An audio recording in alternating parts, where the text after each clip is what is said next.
Commençons la correction de la série 3 qui porte sur la vibration et les spectres vibrationnels des molécules. Donc le premier exercice, on considère une vibration d'élongation CH, ici c'est C1H qui donne une absorption à 3100 m-1. Quelle sera la valeur du nombre d'ondes de l'absorption correspondante de son homologue deutérié, c'est-à-dire de la liaison C2H. D'accord, C2H. Donc on demande le nombre d'ondes de la liaison C2H. Comme nous le savons, la substitution de 1H par H2, la substitution isotopique, ne modifie ni la longueur de la liaison ni la constante de force. Donc il suffit de déterminer la constante de force de 1HC ou bien C1H et de dire que c'est exactement égal à la constante de force de K2HC.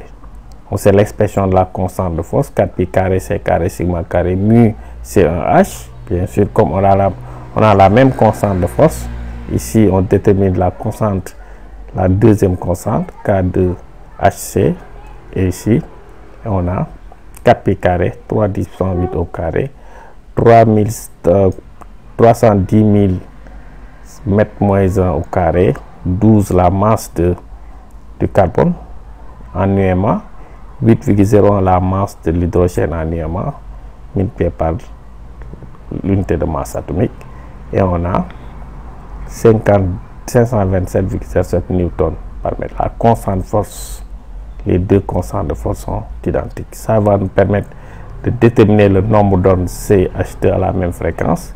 On sait que sigma 1 sur 2 pi c racine de K mu C de H. Ici bien sûr on va remplacer la masse du deutérium, on va étudier la masse du deutérium, 2,014 UMA.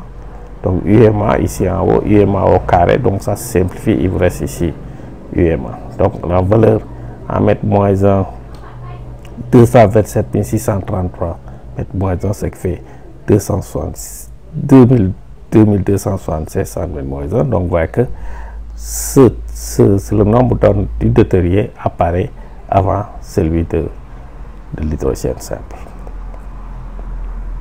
La partie B de cet exercice, on demande combien de modes normaux de vibration contre chacune des molécules suivantes. On le sait. Nous avons 3n-6 modes normaux pour les molécules non linéaires et 3n-5 pour les molécules linéaires, n étant le nombre d'atomes de la molécule. Ainsi, pour BF3, on a une AX3, donc non linéaire, donc 3 fois 4, les 4 atomes moins 6, ça fait 6 modes. HCN AX2, une molécule linéaire, 3 fois 3, ça fait 4 modes. H2O AX2E non linéaire, bien sûr 3 fois 3 moins 6, ça fait 3 modes. PBCl3, 3 atomes non linéaires AX2E, 3 fois 3 moins 6, ça fait 3 fois 3, 6, ça fait 3 modes au lieu de 6, 3 modes au lieu de 6.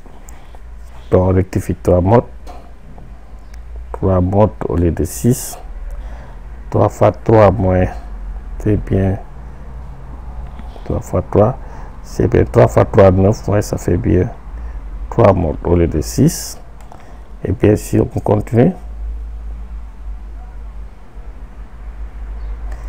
C2H4, 6 molécules, 6 atomes, 3 fois 6, 18 moins 6, ça fait 12 modes. Et bien sûr, pour terminer, C6H6, non linéaire, 3 fois 12, ça fait 36, moins 6, ça fait 30 modes. Ici, c'est pas linéaire, on a deux triangles accolés par un sommet, et bien sûr, ici, on a un octaèdre. Merci de votre attention, c'est ça le premier exercice. Si vous avez des questions, n'hésitez pas de poser des questions en ligne et j'essaierai de vous répondre. Merci encore.